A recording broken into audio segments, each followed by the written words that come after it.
Japan के सबसे वरिष्ठ चिकित्सक ने खोले राज्य क्यों ज्यादातर बुजुर्ग 60 साल तक नहीं पहुंच पाते और कौन सी 6 आदतें उन्हें चुपचाप मिटा देती हैं।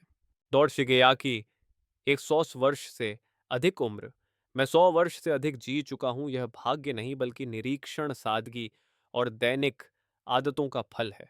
और आधुनिक दुनिया में जो मैं देख रहा हूं वह चिंताजनक है। 50 वर्ष से ऊपर के अधिकांश लोग चुपचाप मर रहे हैं, न किसी दुर्घटना से, न किसी अचानक बीमारी से, बल्कि इन 6 आदतों के कारण हर दिन दोहराई गई, पूरी तरह अनदेखी और सामान्य बुढ़ापे समझ ली गई।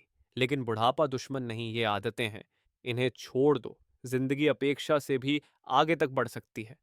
मैं केवल अपनी उम्र तक जिंदा नहीं बल्कि मौजूद, उपयोगी और शांत जीवन जी रहा हूं। यह है सावधानी पूर्ण जीने का पुरस्कार। आदत न बेहतर भोजन, बिना सोचे समझे, बिना रिवाज और संतुलन के खाना सिर्फ ईंधन नहीं, यह सूचना देता है। जब आप अच्छा खाते हो, शरीर मरम्मत करता है, और जब आप गड़बड़ खाते हो, वह घटता है। लेकिन अधिकांश बुजुर्ग टीवी देखते हुए खाना खाते हैं, फोन स्क्रॉल करते हैं, या चिंता गुस्से में चुपचाप निगलते रहते हैं। दोस्तों, जापान में हम धीरे खाते हैं, शांति से खाना खाते हैं, आभार व्यक्त करते हैं, अच्छी तरह चबाते हैं। यह सिर्फ पाचन नहीं बल्कि शरीर को सम्मान देना है। अराजक भोजन, एक अराजक हार्मोन, ब्लड शुगर पाचन। पश्चिमी बुजुर्गों में ये आदतें आम हैं। रात की झटपट नमकीन भारी डिनर, ठंडा मीठा ब्रेकफास्ट, कुरकुरे स्नैक्स जो ना पौष्टिक होते हैं, और नतीजा सूजन, नींद में खलल, पाचन दर्द, ब्लड शुगर में उतार चढ़ाव, दिमागी धुंध। यह बुढ़ापा नहीं, यह गलत आदतों का भ्रम है। मार्केटिंग और असंबद्ध जीवन शैली ने बनाया। बदलाव, संतुलित गर्म मौसमी भोजन खाएं, फ्राई करने की बजाय स्टीम करें, मिसो या सीविड वाली सूप धीरे धीरे पिएं, अदरक हल्दी खमीरी सब्जियां लाएं, दोपहर का खाना बनाएं सबसे भारी, और सोने से 2 घंटे पहले भोजन बंद करें। आज से खाइए जैसे आप जीवन चाहते हैं, बीमार होने तक प्रतीक्षा न करें। आदत नंबर 2, बहुत देर तक बैठे रहना। इस आदत को हम सार्कोपीनिया कहते हैं, मांसपेशी ह्रास, जो बुजुर्गों की स्वायत्तता खोने का सबसे बड़ा कारण है। बहुत आरामदायक कुर्सी में बैठना शुरू नहीं है किसी गिरावट या रोग की शुरुआत, बल्कि वह शुरुआत है जब हम सुबह बैठकर उठते हैं, फिर ड्राइव, डॉक्टर लंच, टीवी सामने बैठे, और फिर सोने तक बिस्तर। 14 घंटे तक बैठना, हर घंटे परिसंचरण धीमा, चापचा गिरता, मनोबल घटता, मुद्रा बिगड़ती, पाचन कमजोर होता है। ओकिनावा के बुजुर्ग जो अक्सर 100 पार जीते हैं, दिन में कई बार फर्श से उठते बैठते हैं, झाड़ू लगाना, घुटने टेकना, क्योंकि जीवन ही गतिमान है। हम सिर्फ एक्सरसाइज को ही आंदोलन नहीं मानते, अभ्यास को दैनिक जीवन में मिलाते हैं। बदलाव हर 30 मिनट में खड़े हों, जगह पर मार्च करें, रीढ़ को स्ट्रेच करें, खिड़की देखें, गलियारे में टहलें, भोजन के बाद 5 मिनट का हल्का चलना। इनसे ब्लड शुगर प्लस पाचन दोनों सुधरते हैं। और अगर लगता हो कदम युवा के लिए हैं, तो याद रखिए, हर कदम अभी आपके 90 के कदम होते हैं। आप ऊर्जा बचाकर स्वतंत्रता नहीं बचा रहे, स्वतंत्रता ही खो रहे हैं। आदत नंबर 3, तनावपूर्ण नींद। नींद वही रात का डॉक्टर है जिसे शरीर बुलाता है, लेकिन तनाव और भोजन संबंधी गड़बड़ियां उसे द्वेषपूर्ण बना देती हैं। आगे के 3 आदतों पर मैं विस्तार से बताऊंगा ताकि आप पूरी जीवन क्षमता हासिल कर सकें। इस पूरी जानकारी को भारतीय बुजुर्गों के लिए अनुकूलित करके छोटा सार गर्भित मैसेज चाहिए हो, कृपया बताएंगे अनुरोध जापान के सबसे बुजुर्ग डॉक्टर से सीखें। नींद की अनदेखी और दवाओं पर भरोसा, बुढ़ापे को चुपचाप खत्म करने वाली 2 और आदतें। आदत नंबर 3, तनाव में नींद लेना। आज की दुनिया में नींद को वह सम्मान नहीं मिलता जो वह अच्छे हकदार है। मैं ऐसे कई बुजुर्गों से मिलता हूं जो नींद की गोलियां, मेलाटोनिन या सिडेटिव लेते हैं, यह सोचे बिना कि उनकी खराब नींद कोई बीमारी नहीं बल्कि उनकी आदतों का नतीजा है। नींद तकिया छूते ही शुरू नहीं होती, वह सूर्यास्त से शुरू होती है। आपने रात का खाना कब और कैसे खाया? आप क्या सुनते देखते हैं? कितनी तेज रोशनी या स्क्रीन का सामना करते हैं? मैं देखता हूँ लोग रात 9 बजे मांस, शराब, मिठाई खा रहे हैं, 11 बजे तक टीवी पर उत्तेजक खबरें देख रहे हैं, फोन, लैपटॉप से नीली रोशनी आंखों में भर रहे हैं। फिर बिस्तर में लेटकर सोचते हैं क्यों 2 बजे रात नींद नहीं आती? ये उम्र नहीं, ओवर स्टिमुलेशन है। जापानी रिवाज क्या है? हम सोने की तैयारी ऐसे करते हैं जैसे कोई पूजा हो। शाम 7 बजे से रोशनी बंद करते हैं, हल्का खाना खाते हैं, गर्म पानी से स्नान करते हैं, धीमा संगीत या मौन अपनाते हैं। यह विलासिता नहीं, बुजुर्ग शरीर के लिए आवश्यक लय है। डॉ कि सलाह आखिरी भोजन सोने से 3 घंटे पहले करें। दोपहर 8 बजे के बाद कैफीन से बच। स्क्रीन सोने से 1 घंटा पहले बंद कर दें। गर्म पेय जैसे बार्ली की चाहिए बार्ली टी या हल्दी दूध पिएं। हल्की स्ट्रेचिंग करें। दिमाग खाली करने के लिए डायरी में लिखें। कमरा अंधेरा, ठंडा और शांत रखें। अगर आप खर्राटे लेते हैं या थके हुए उठते हैं, डॉक्टर से नींद में रुकावट या ब्लड शुगर जांच कराएं। क्योंकि सच्चाई यह है, जैसी आपकी नींद वैसी आपकी उम्र। नींद खराब तो सब कुछ खराब, मेमोरी, मूड, मसल, मोटिवेशन सब नीचे जाता है। नींद को सुधारना लग्जरी नहीं, जीवन रक्षा है। आदत नंबर 17, दवाओं को अनुशासन का विकल्प मानना यह एक खतरनाक आधुनिक भ्रम है। दवाएं हमारी गलत जीवन शैली को ठीक कर देंगी। 70 साल से ज्यादा चिकित्सा में मैंने चमत्कारी दवाएं देखी हैं, लेकिन मैं यह भी जानता हूं कि दवाएं सीमा में काम करती हैं। सबसे बड़ी सीमा है इंसान की उम्मीदें। गलत धारणा क्या है? लोग खाने में गड़बड़ करते हैं, नींद नहीं लेते, घंटों बैठते हैं, तनाव में रहते हैं और फिर उम्मीद करते हैं कि एक सफेद गोली उन्हें स्वस्थ कर देगी। यह स्वास्थ्य नहीं, यह भ्रम है। दवा जादू नहीं है, वह एक सहायक है। आप अगर बीमारी की नदी के गलत दिशा में चल रहे हो तो पुल भी आपको पार नहीं करवा सकता।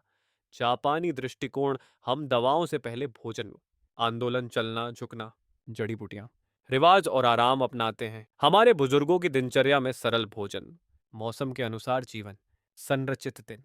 एक उदाहरण, एक 70 वर्षीय मरीज था। बीपी और कोलेस्ट्रॉल की दवा लेता था, लेकिन सुबह इंस्टेंट नूडल, खाने के बाद सिगरेट, रोज शाम बियर। जब मैंने आदत बदलने को कहा, जवाब था, लेकिन मैं दवाएं लेता हूं। क्या इतना काफी नहीं? यह भ्रम है कि दवा एक लाइसेंस है गलत जीवन शैली का। नहीं, दवाएं सहारा हैं, वे विकल्प नहीं। जापान के सबसे वरिष्ठ चिकित्सक की छिपी सीख, आदतें जो जीवन चुपचाप खत्म कर देती हैं। भाग 2। डॉक्टर शिगेयाकी, अगर आपकी नींव यानी रोजमर्रा की आदतें कमजोर हों तो कोई भी सहारा आपकी रक्षा नहीं कर सकता। क्या मैं कह रहा हूं कि दवा लेना बंद कर दें? बिल्कुल नहीं। मैं भी जरूरत के मुताबिक सप्लीमेंट्स और प्रिस्क्रिप्शन लेता हूं, लेकिन सम्मान के साथ, आत्मसम्मान की जगह नहीं। यदि आप लंबी उम्र जीना चाहते हैं, दवाओं का समझदारी से इस्तेमाल करें, लेकिन कभी आलस्य से नहीं। डॉक्टर से न्यूनतम प्रभावी डोज निर्धारित करवाएं। अपनी आदतों को सुधारें ताकि दवा की मात्रा कम हो सके। दवा का उपयोग स्थिरता के लिए बहाना बनाने के लिए नहीं, क्योंकि कोई गोली नियमित अनुशासन की जगह नहीं ले सकती और कोई डॉक्टर उस नुकसान की मरम्मत नहीं कर सकता जो आप उपेक्षा से खुद कर रहे हैं। आदत नंबर 5, संबंध और उद्देश्य से दूरी। अगर भोजन शरीर के लिए ईंधन है तो संबंध आत्मा का समर्थन है। जब आप संपर्क खो देते हैं तो उत्कृष्ट आहार और ताकतवर शरीर के बावजूद भी आपकी जीवन सक्रियता मिटने लगती है। आज अकेलापन एक महामारी है। मैंने देखा है कि जितना जोरदार शरीर है, अकेलापन उसे कमजोर कर देता है। बुढ़ापा, तेज दर्द बढ़ता, याददाश्त सिकुड़ती, मन चिड़चिड़ा बनता है। समस्या यह नहीं कि कोई अकेला है, बल्कि इसके कारण वो संपर्क खो चुका है। यह इसे जापान में बुजुर्ग परामर्शदाता बन जाते हैं, समुदाय में मार्गदर्शन करते हैं, पोते पोतियों की देखभाल करते हैं या छोटे व्यवसाय कामों में व्यस्त रहते हैं। वे जरूरी महसूस करते हैं, दृश्य सक्रिय बने रहते हैं, अछूट नहीं होते। प्रश्न सोचें, अगर मैं आज न निकला तो मेरी कमी किसे महसूस होगी? अगर जवाब है कोई नहीं, तो समय है फिर जुड़ने का। स्वयं सेवा करें, समूह में शामिल हों, बगीचा लगाएं, पड़ोसी या किसी युवा को सिखाएं, रोज एक छोटी सी बातचीत करें। यह भव्य सभा नहीं, बल्कि शांत मौजूदगी है। मनुष्य को मान्यता चाहिए, ना मिलने पर शरीर धीमा हो जाता है। मैंने देखा है कई बुजुर्ग ने जीवन सीधी बोट की तरह वापस पाली, केवल इसलिए कि उन्हें कार्य या कर्तव्य मिला, नया पालतू, एक नवजात बच्चे या किसी समुदाय की जरूरत। संयोग पर मत भरोसा करें, कदम आप बढ़ाएं। आदत नंबर 6, शुरुआती संकेतों की अनदेखी। अधिकांश लोग बीमारी के पहले संकेत सुनते नहीं, सिर्फ पोस्ट डायग्नोसिस नतीजों से सीखते हैं। मैंने हजारों मरीजों से कहा है, आपका शरीर हमेशा धीरे से चेतावनी देता है, उससे पहले कि वह चीखने लगे। रोग अचानक नहीं आता, पहले भेजता है हल्की जकड़न, खाने के बाद थकान, बेचैन नींद, भूख, मूड में बदलाव। लेकिन पश्चिमी संस्कृति में हम इन संकेतों को महत्वहीन समझ देते हैं। ईसा जानकारी को और भी अधिक भारतीय बुजुर्गों के लिए उपयुक्त रूप देना हो तो बताइए, मैं कर दूंगा। ये तो बस उम्र है, लोग कहते हैं, कुछ नहीं है, और वे वैसे ही आगे बढ़ते रहते हैं जब तक वह कुछ नहीं एक बड़ी समस्या न बन जाए, कुछ ऐसा जो रोका जा सकता था। जापान में हमें बचपन से सिखाया जाता है अपने शरीर को देखना, सुबह उठकर कैसा महसूस हो रहा है, भोजन के बाद पाचन कैसा है, मौसम बदलने पर ऊर्जा कैसी बदलती है, इन पर ध्यान देना। हम असुविधा को नज़रअंदाज नहीं करते, हम पूछते हैं, हम अपने जीवन में बदलाव करते हैं। लेकिन आधुनिक जीवन में गति को महत्व दिया जाता है। लोग चलते चलते खाते हैं, शोर में सोते हैं और थकान में भी कैफीन से काम करते रहते हैं। वे उत्पादकता के पीछे भागते हैं लेकिन अनुभूति खो देते हैं। जब तक दर्द महसूस होता है तब तक अक्सर बहुत देर हो चुकी होती है। मैं साफ कर दूं, याददाश्त की कमी अनिवार्य नहीं है। लगातार थकान, कब्ज, मस्तिष्क की धुंध, मूड स्विंग, ये सजा नहीं है, ये संकेत है। आपका शरीर दिन बर्बाद करने की कोशिश नहीं कर रहा, वह आपको चेतावनी दे रहा है। मेरे एक 65 वर्षीय मरीज को जोड़ों में दर्द और मानसिक थकावट थी। उसने कहा, बस उम्र का असर है। मैंने उसकी दिनचर्या पूछी। वह नाश्ता छोड़ देता था, लंबी शिफ्ट में काम करता था और दिन में मुश्किल से चलता था। मैंने कहा, दोपहर के खाने के बाद चलो, सुबह गर्म मिसो सूप पियो और रोज एक ही समय पर सो। सिर्फ 2 हफ्ते बाद दर्द कम हुआ, मन हल्का हो गया। यह बुढ़ापा नहीं था, यह असंतुलन था। जब कुछ ठीक न लगे, ध्यान दो, लक्षणों को नोट करो, टेस्ट करवाओ, पर सबसे जरूरी, जीवन शैली में जल्द बदलाव करो। पाचन बिगड़े, भोजन आसान रखो। नींद खराब हो, स्क्रीन कम करो, जल्द जल्दी खाओ। मूड गिरे, चलना शुरू करो, किसी से जुड़ो। दवाओं को पहला उपाय मत बनाओ, जागरूकता को बनाओ। जितनी जल्दी आप ध्यान देते हैं उतना ज्यादा नियंत्रण आपके पास होता है। तो ज्यादातर लोग 60 की उम्र तक स्वस्थ क्यों नहीं रहते? यह नसीब नहीं, यह छोटी छोटी गलतियों का दोहराव है। जल्दी जल्दी खाना, शारीरिक गतिविधि छोड़ना, भावनाओं की अनदेखी, दवाओं पर भरोसा, सन्नाटा स्वीकारना, लक्षणों को नकारना। पर सच यह है, बुढ़ापा कोई बीमारी नहीं है, यह एक प्रक्रिया है। और हर प्रक्रिया की तरह इसे ढाला जा सकता है, धीरे, समझदारी से, निरंतर। बुढ़ापे से मत डरो, सुन्नता से डरो, ध्यान भटकने से डरो, उस पल से डरो जब आपने खुद की परवाह करना छोड़ दिया। क्योंकि जब ध्यान चला जाता है, जीवन शक्ति भी चली जाती है। यह कोई गुप्त मंत्र नहीं, यह सच है।